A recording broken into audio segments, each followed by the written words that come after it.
দোকানদার ভাই আছেন না? এদিকে আসেন। একটা কেক দেন, একটা কলা দেন। হ্যাঁ তাড়াতাড়ি ভাই, খুব খিদা লাগছে।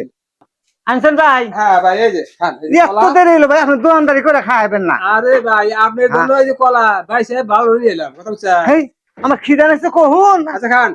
ভাই।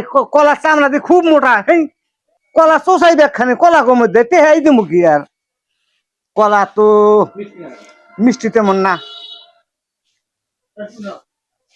উহুম, কলা বান গাছে পাহা নাই।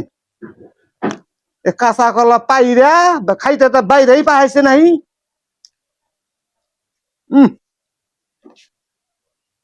কেকটা তো মোটামুটি খাওয়া যায়, কিন্তু কলা মনে হয় খাইতে ধরছিল বানি কলার হাতে। খাওয়া নেই আগে না। কেকটা তো ভালো দেখি, ভালো কোম্পানির কেক। আর একটা খানা গো আমার।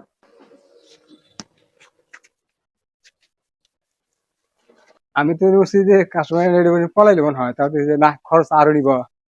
বেশ, এটা ভুল করে হলাম আমি। কি ব্যাপার, এই কাস্টমার গেল কোনে? তা আমি আগে চিন্তা করছিলাম যে দৌড় দেখাইলো, দেখাইলো খরচের ভাব। আমি আর পিছনে তাকাইলাম, পিছনে টাকাটা হাত সাত পড়া গেল, গাড়ির কথা হইলো। হ্যাঁ, দেখা না 10টার মাঝে থেকে আবার। আরে যা যা, 10টাই তো তোর ভালো হবে না।